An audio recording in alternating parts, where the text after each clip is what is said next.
आज हम कक्षा 6 के न्यू और रोचक मैथमेटिक्स गणित प्रकाश के अध्याय नंबर 2 रेखा और कोण के पैराग्राफ नंबर 2.11 कोणों के प्रकार और उनके माप, ये जो आपका पैराग्राफ नंबर 2.11 है, इसके अंदर आपको आइए पता लगाएं दिया गया है। तो आइए पता लगाएं के अंदर आपको कुछ प्रश्न दिए गए हैं। उन प्रश्नों के उत्तर आज के वीडियो में हम कंप्लीट करेंगे। उन क्वेश्चनों को कंप्लीट करने से पहले यहाँ पर आपको उस पैराग्राफ से संबंधित कुछ बेसिक जानकारी होना चाहिए, जैसे कि ये 3 आपके डेफिनेशन, न्यून कोण, अधिक कोण और प्रतिवर्ती कोण किसे कहते हैं, इनकी जानकारी आपको होना चाहिए। तो सबसे पहले न्यून कोण, वे कोण जो समकोण से छोटे हैं। समकोण का अर्थ है कि 90 डिग्री से छोटे हैं, अर्थात 90 डिग्री से कम और 0 डिग्री से अधिक होते हैं, न्यून कोण कहलाते हैं। यानी कि हम यह कह सकते हैं कि जिनकी माप 0 डिग्री से लेकर 90 डिग्री के बीच में होती है, ना तो 0 डिग्री ना ही 90 डिग्री, इन दोनों के बीच में जो कोण की माप होगी वह आपका न्यून कोण कहलाएगा। सेकंड है आपका अधिक कोण, वे कोण जो समकोण से बड़े हैं और सरल कोण से छोटे हैं, अर्थात 90 डिग्री से अधिक और 180 डिग्री से कम होते हैं, अधिक कोण कहलाते हैं। यानी कि हम यह कह सकते हैं कि जिनकी माप 90 डिग्री से बड़ी और 180 डिग्री से छोटी हो, इन दोनों के बीच में हो, 91 टू 179 डिग्री, ये सारे कोण आपके अधिक कोण कहलाएंगे। इसके बाद नेक्स्ट है आपका प्रतिवर्ती कोण, जिसे इंग्लिश में रिफ्लेक्स एंगल भी कहा जाता है। वे कोण जो सरल कोण से बड़े हो। अब सरल कोण कितने डिग्री का? सरल कोण होता है 180 डिग्री का, तो इससे बड़े हो, ठीक है, और 360 डिग्री से छोटे हो। यानी कि 180 डिग्री से लेकर 360 डिग्री के बीच के समस्त कोण आपके क्या कहलाएंगे? प्रतिवर्ती कोण कहलाएंगे। यहाँ पर आपको 3 चित्र भी दिए गए हैं, जैसे कि यह जो 75 डिग्री का कोण है, यह कोण आपका कौन सा कोण कहलाएगा? यह आपका न्यून कोण के अंतर्गत आएगा। क्यों आएगा? क्योंकि 75 डिग्री जो माप है वह 0 से 90 के बीच में आती है। यहाँ पर आपको दिया गया है 130 डिग्री का कोण, यह कोण आपका अधिक कोण कहलाएगा, क्योंकि इसकी माप 90 से 180 के बीच में आती है। और यह आपका प्रतिवर्ती कोण है, जिसकी माप 180 से 360 के बीच में आ रही है। 180 डिग्री का कोण इस प्रकार का होता है, तो इससे बड़ा कोण, यानी कि इस तरफ, इस तरफ, इस तरफ, कहीं भी आप इस कोण को खींच दें, यहाँ से यहाँ तक, वह सारे कोण आपके प्रतिवर्ती कोण कहलाएंगे। चलिए, इसके बेसिक के ऊपर जो क्वेश्चन दिए गए हैं उनको हम सॉल्व करते हैं। यहाँ पर हम लेते हैं क्वेश्चन नंबर 2। क्वेश्चन नंबर 2 यदि आप पूरा कंप्लीट कर लेंगे तो आपका 2.11 कंप्लीट पैरा यहाँ पर हो जाएगा। चांदे की सहायता से प्रत्येक कोण का माप निकालिए। यहाँ पर आपको एक चित्र दिया गया है, जिसके अंदर आपके बिंदु P, R, Q, W और T, ये 5 बिंदुओं से लेकर कुछ कोण बनाए गए हैं। प्रत्येक कोण को न्यून कोण, अधिक कोण, समकोण या प्रतिवर्ती कोण में वर्गीकृत भी कीजिए। आपको यहाँ पर बताना है कि ये कोण कैसे हैं।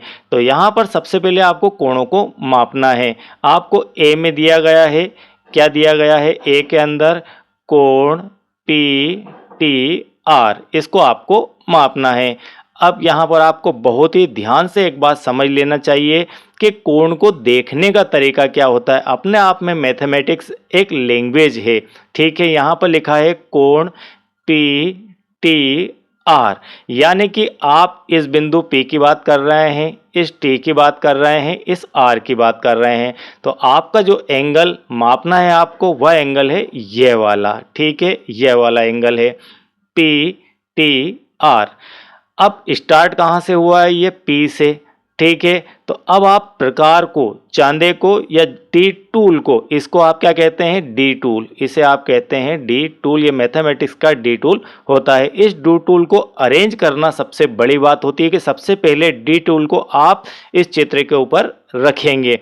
कैसे रखना है? यहाँ पर चूंकि हमारा P टी आर।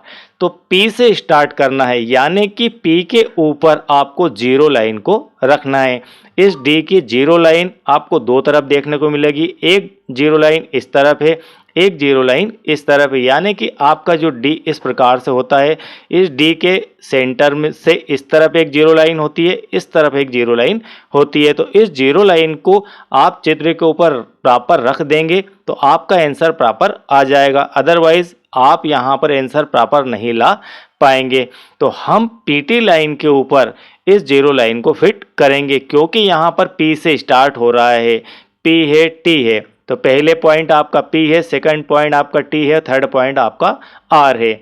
ओके, तो PT के ऊपर आपने इस जीरो लाइन को रखा प्रकार की, तो इस प्रकार से यह प्रकार आपका दिखाई देगा। अब आप यहाँ से मेज़र करेंगे, तो सबसे पहले आपने इसे रख दिया, फिर आपको यह देखना है कि जो लाइन आपने यहाँ पर प्रकार से दबाई है, यानी कि पीटी लाइन को आपने इस प्रकार की लाइन जीरो लाइन से दबाया है, तो आप उसकी जीरो ही यहाँ से देखेंगे, इस तरफ से ही आप काउंट करना स्टार्ट करेंगे। तो यह जीरो आप यहाँ से देखना स्टार्ट करेंगे।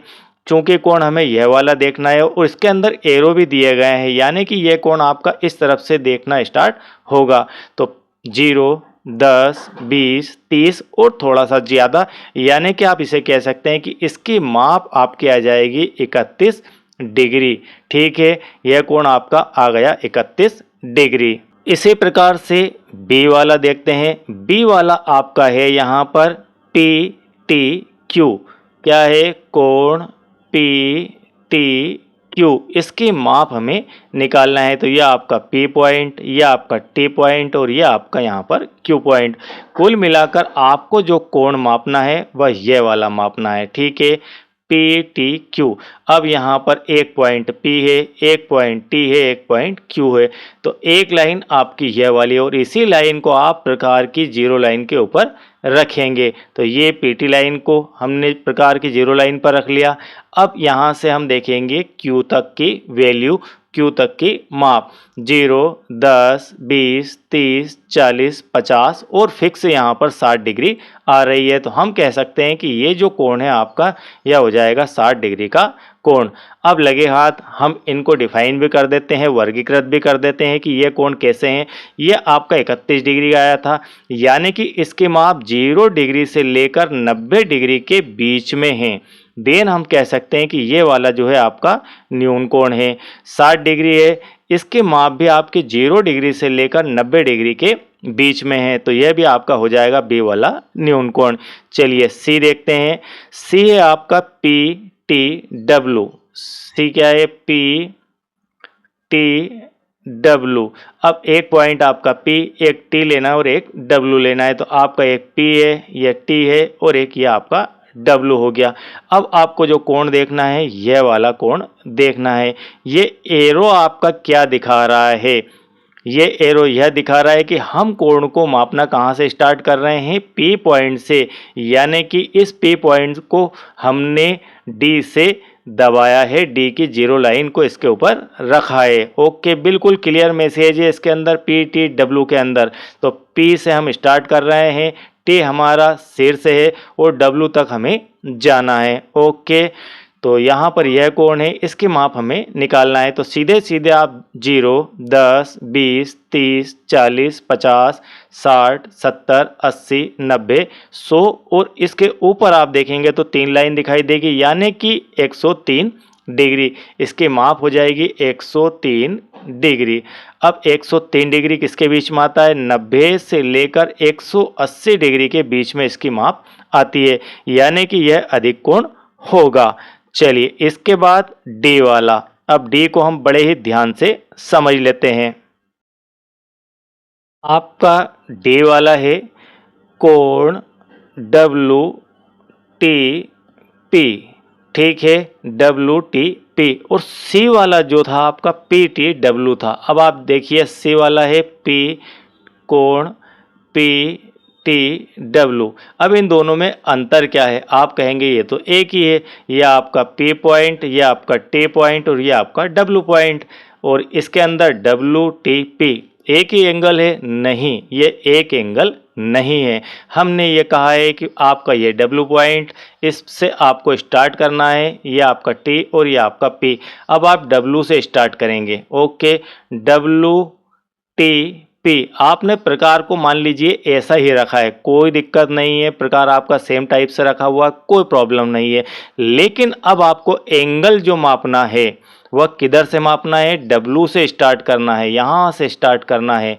W से स्टार्ट करते हुए T और P, यानी कि अब आपका जो एंगल का मापने का मेजरमेंट है वह इस तरफ से स्टार्ट होगा। किस तरफ से? W से स्टार्ट होते हुए यदि आप एरो से दिखाना चाहते हैं तो इस प्रकार के एरो को आपको लगाना होगा। इन 3 कोणों में एरो इस तरफ था, इसके अंदर एरो इस तरफ आएगा, क्योंकि हम W से स्टार्ट कर रहे हैं। WTP, ठीक है, WTP इधर से भी हो सकता था, लेकिन हमें इस तरफ से जाना है। ओके, अब WTP का मान हमें ज्ञात करना है। हम जानते हैं कि एक संपूर्ण कोण, यानी कि एक राउंड पूरा हो, यहाँ से आप स्टार्ट करें और वापस यहाँ पर आ जाएं, तो उसका माप होता है आपका 360 डिग्री। तो एक संपूर्ण कोण इस प्रकार से घूम जाए, उसकी वैल्यू, यानी कि आप यहाँ से स्टार्ट करें और वापस घूमकर यहाँ पर आ जाएं, तो आपको इसकी वैल्यू देखने को मिलेगी 360 डिग्री। इसके अंदर आपने अभी देखा कि ये जो कोण है PTW, PTW का मान कितना है? PTW का मान है 103 डिग्री। ये जो आपका कोण है इसका मान आपका है 103 डिग्री। तो ये बताइए कि जो शेष बचा हुआ है, ये वाला आपका इतना भाग कवर हो गया, बाकी का भाग ये वाला आपका शेष बचता है। तो शेष भाग का मान निकालने के लिए पूरे भाग में से, पूरा भाग यानी 360 डिग्री, 360 डिग्री में से ये वाला पार्ट आपका शेष बच जाता है। इतना पार्ट ये वाला पार्ट आपका 103 डिग्री का है, तो इस पूरे का मान 360 है, तो बाकी का मान क्या आ जाएगा? तो 360 में से 103 डिग्री ये वाली घटा देंगे, PTW घटा देंगे 360 में से, तो हमें WTP का मान आ जाएगा, यानी कि 257 डिग्री यहाँ पर आपकी वैल्यू आ जाएगी। और ये जो कोण है आपका 257 डिग्री, यह 180 डिग्री से लेकर 360 डिग्री के बीच में है, यानी कि यह आपका प्रतिवर्ती कोण हो जाएगा। तो इस प्रकार से आप कोणों की माप निकाल सकते हैं। चलिए, इसके बाद 2.11 कोणों के प्रकार और उसके माप के अंदर आइए पता लगाएं के अंदर आपको कुछ प्रश्न और दिए गए हैं, यानी कि आइए पता लगाएं 2 दिए गए हैं, तो दूसरा आइए पता लगाएं उसके प्रश्नों को हमें सॉल्व करना है। यहाँ पर 7-8 क्वेश्चन दिए गए हैं। यहाँ पर क्वेश्चन नंबर 1 है, निम्न अंश माप वाले कोणों को बनाइए। अब आपको कोण की माप नहीं निकालना है, कोण बनाना है, ठीक है, कोणों को बनाइए। तो हमने पिछले पार्ट के अंदर 2.10 पैरा के अंदर कोणों को बनाना सीखा था, किस प्रकार से कोण को बनाते हैं। आपको क्या करना है? मान लीजिए 140 डिग्री का कोण बनाना है, तो एंगल, हम एंगल को नाम दे देते हैं, एंगल CBD, इसे आपको बनाना है और 140 डिग्री का यहाँ पर कोण क्रिएट करके दिखाना है। तो आप प्रकार को कुछ इस प्रकार से रखेंगे। सबसे पहले आप एक लाइन खींचेंगे। एक बात तो आपको समझ में आ जाना चाहिए कि 140 डिग्री के कोण की वैल्यू क्या होती है। ये होता है 90 डिग्री का कोण, यानी कि इससे ये 180 डिग्री का, तो इसके इस तरफ यहाँ पर कहीं आपका कोण आएगा। ये कोण की माप कुछ इस प्रकार से हो जाएगी, ठीक है, इस प्रकार से यह कोण हो जाएगा। तो अब आपको एक लाइन सबसे पहले B से C पॉइंट वाली ये स्केल की सहायता से खींच लेनी है। इसके ऊपर आप प्रकार को इस प्रकार से रख देंगे।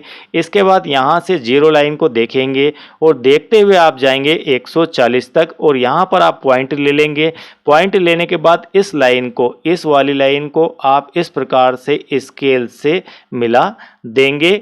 स्केल हटाने के बाद आपको यहाँ पर जो कोण मिलेगा वह 140 डिग्री का कोण प्राप्त हो जाएगा। तो इस प्रकार आप 140 डिग्री का कोण अपने कॉपी के अंदर बना सकते हैं। चलिए, इसके बाद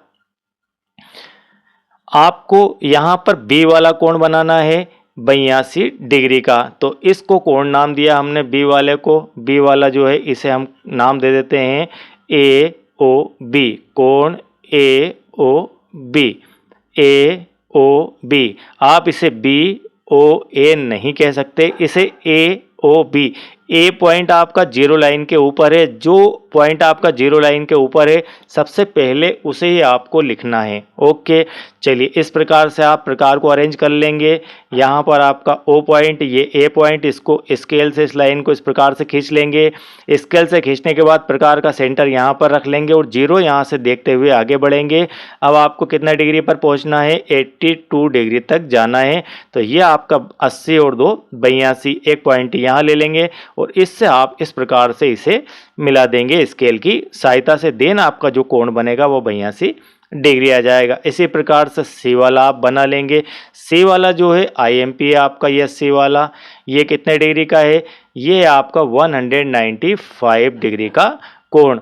और इसे किस प्रकार से बनाना है यह समझ लीजिए। चूंकि आपका प्रकार जो होता है वह होता है 180 डिग्री का, इसके अधिकतम माप कितनी है, 180 डिग्री। आपको कोण बनाना है 195 डिग्री का, यानी कि यह कोण आपका प्रतिवर्ती कोण होगा जिसकी वैल्यू 180 से ज़्यादा है। तो आप कुछ इस प्रकार से एक पॉइंट यहाँ पर, एक पॉइंट यहाँ और एक पॉइंट आपका यहाँ पर है। तो यह कोण आपको बनाना है, यानी कि आप क्या करेंगे, आप करेंगे 360 डिग्री में से माइनस 195 डिग्री। सबसे पहले 360 डिग्री से 195 डिग्री को माइनस कर लीजिए, बचता है आपके पास 165 डिग्री।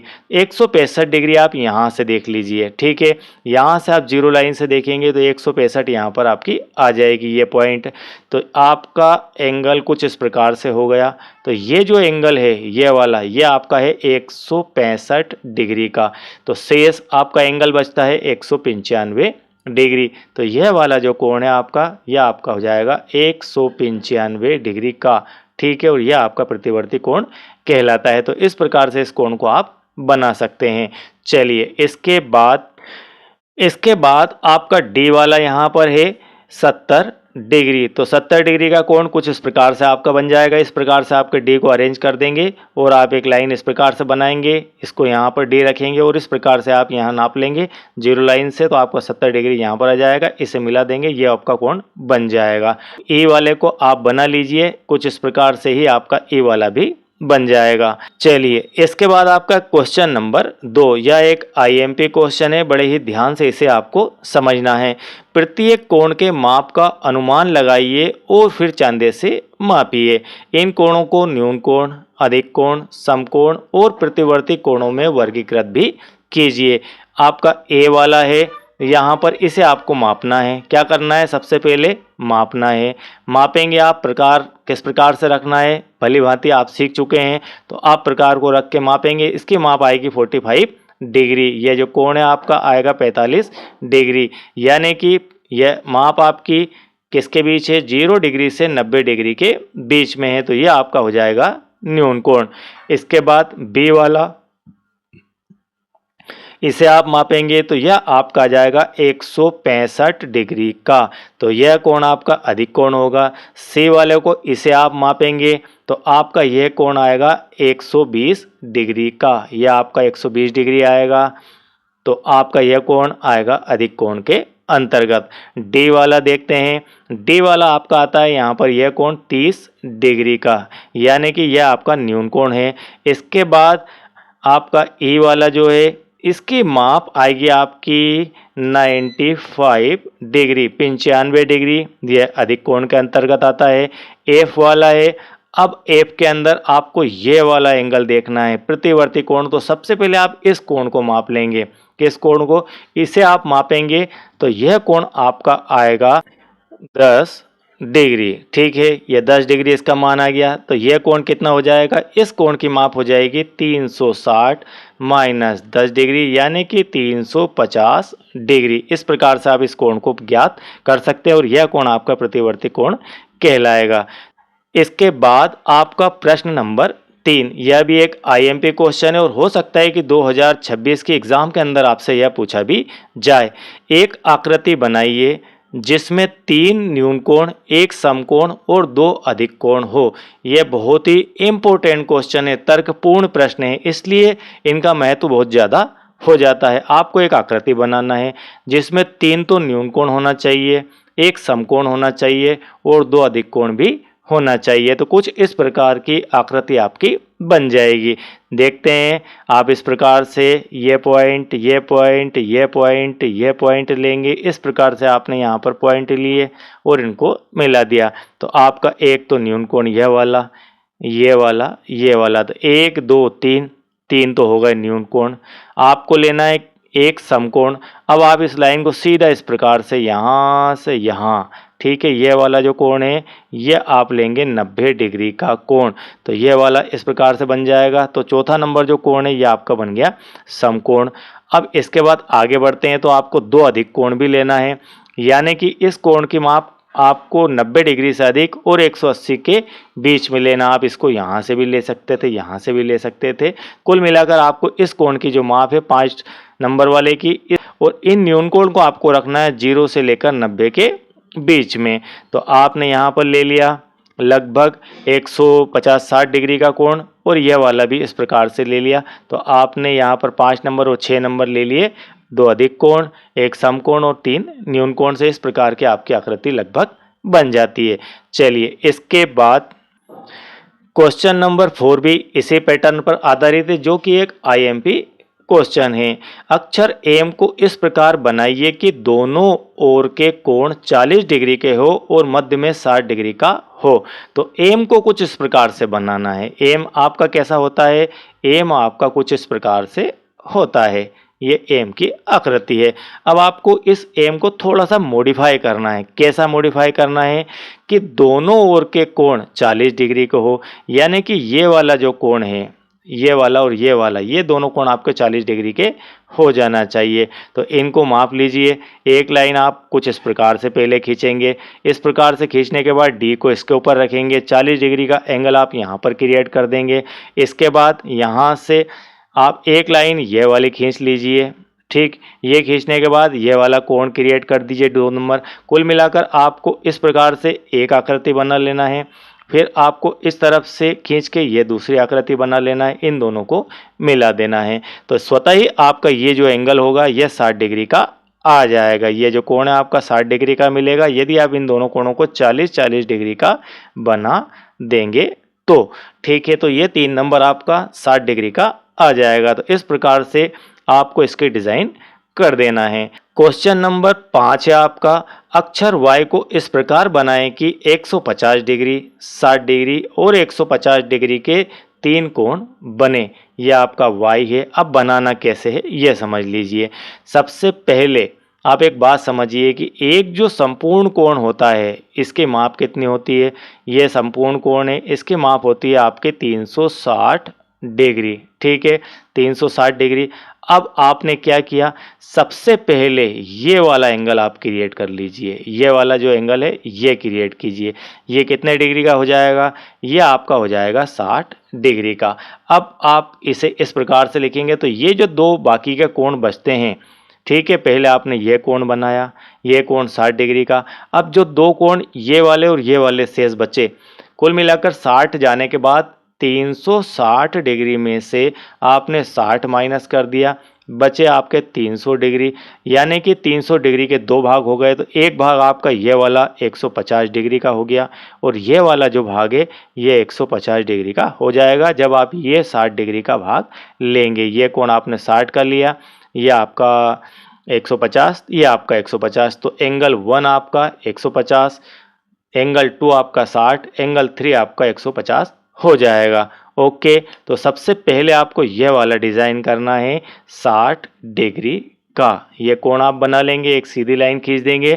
तो आपने यदि ये फिक्स 60 का बनाया तो डेफिनेट ये दोनों आपके कोण 150-150 के आपको मिल जाएंगे यदि आपने इस लाइन को बीच में रखा तो, ठीक है। या एक कोण को माप लीजिए 150, तो सेकंड आपको ऑटोमेटिक 150 का मिल जाएगा। चलिए इसके बाद प्रश्न नंबर 6 और इसका लास्ट, अशोक चक्र में 24 तीलियां होती है। यह क्वेश्चन आपका आईएमपी क्वेश्चन है कि अशोक चक्र में 24 तीलियां होती है, दो संलग्न तीलियों के बीच कितने अंश माप का कोण होगा। दो तीलियों के बीच सबसे बड़ा न्यून कोण क्या होगा, यह भी आपको बताना है। तो सबसे पहले हम देखते हैं इसके अंदर तीलियों की संख्या कितनी दी गई है, 24। हम जानते हैं कि एक राउंड पूरा, एक इस प्रकार का यदि आप राउंड पूरा करते हैं कोण का, तो कितने डिग्री का होता है, 360 डिग्री का हो जाता है। इस 360 को यदि आप इस प्रकार से भागों में बांटें, कितने भाग, 24 भाग में बांट दिया आपने, ठीक है, कितने भाग, 24 भागों में। तो यदि आपको एक भाग का मान निकालना है, यानी कि इस पार्ट का मान आपको निकालना है, तो इस पार्ट का मान निकालना है, इस पार्ट को अंश में मान निकालना है, तो क्या करेंगे, 360 में हम 24 का भाग लगा देंगे तो आ जाएगा 15 डिग्री, यानी कि इसकी वैल्यू जो है वह है 15 डिग्री। यह आपका एक जो कोण है यह आपका 15 डिग्री आ जाता है, ठीक है। तो यह कोण आपका कितने डिग्री का आ गया, यह आपका कोण आ गया 15 डिग्री का। चलिए, दो तीलियों के बीच बना कोण कितने अंश का हो गया, आपका 15 अंश का हो जाएगा। तो यह आपका एक पार्ट हो गया। सेकंड पार्ट है, दो तीलियों के बीच सबसे बड़ा न्यून कोण क्या होगा। बहुत ही इंपॉर्टेंट आईएमपी तर्कपूर्ण बात है कि दो तीलियों, अभी भी हमने दो तीलियां देखी, यहाँ पर दो तीलियों के बीच का कोण देखा, लेकिन यहाँ पर यह जानना चाह रहा है कि दो तीलियों के बीच सबसे बड़ा न्यून कोण, सबसे बड़ा न्यून कोण, एक कोण आपका 15 डिग्री का। चलिए, दो तीलियां मिली 15 डिग्री, तीन तीलियों के बीच देखें, यानी कि इन दो तीन तीलियों के बीच में देखें तो आपको कितना डिग्री का मिलेगा, तो यह आपका हो जाएगा 15 + 15 यानी कि 30 डिग्री। इसी प्रकार से आपका यह हो गया 30 डिग्री, आप और आगे बढ़ें 45 डिग्री, और आगे बढ़ें 60 डिग्री, और आगे बढ़ें 75 डिग्री, और आगे बढ़ें, ये हो गया आपका 90 डिग्री। यहाँ पूछा जा रहा है कि न्यून कोण होगा, तो न्यून कोण जो होता है 0 से लेकर 90 के बीच में होता है, तो हमें 90 से कम बनाना है, यानी कि आपको एक लाइन यहाँ से छोड़ना होगी। कुल मिलाकर आपका अब जो कोण यहाँ पर बन रहा है 15 15 15 15 15, 1 2 3 4 5, कुल मिलाकर 75 डिग्री का एंगल आपका सबसे बड़ा एंगल होगा दो तीलियों के बीच में। और कैसा होना चाहिए, न्यून कोण होना चाहिए। तो न्यून कोण आपका 90 डिग्री से बड़ा नहीं हो सकता है, इस कारण से हम बाउंडेड है कि हम 75 डिग्री ही ले सकते हैं। यदि यहाँ पर आप 6 करते तो 15 छके हो जाता, यहाँ 6 × 15 तो ये हो जाता आपका 90 डिग्री, यानी कि समकोण तो ये हमें नहीं लेना है, तो हम इसको ऐसा लिखेंगे। आई होप कि ये आपका लेसन नंबर 2 रेखा और कोण आपको बिल्कुल क्लियर समझ में आ गया होगा। और यदि आपने मैथमेटिक्स के संपूर्ण वीडियो नहीं देखे हैं, उन वीडियोस को देखना चाहते हैं, तो उसकी लिंक आपको नीचे, यानी कि प्लेलिस्ट पूरी बनी हुई है, प्लेलिस्ट की लिंक आपको नीचे डिस्क्रिप्शन में देखने को मिल जाएगी। इस वीडियो के नीचे सी मोर है, वहाँ आप देखेंगे तो वहाँ पर आपको प्लेलिस्ट की लिंक दिखाई देगी, वहाँ से आप पूरे मैथमेटिक्स को देख सकते हैं, वॉच कर सकते हैं, समझ सकते हैं। और यदि आप चैनल के साथ नए हैं, मुझे पहली बार देख रहे हैं, सुन रहे हैं और चैनल के साथ बने रहना चाहते हैं, इसी प्रकार से सीखना चाहते हैं, तो आप चैनल को सब्सक्राइब कीजिए। वीडियो बेहतर लगता है तो आप एक लाइक ज़रूर कीजिए और अपने इष्ट मित्रों को इस चैनल को सजेस्ट करना ना भूलें। Thank you very much.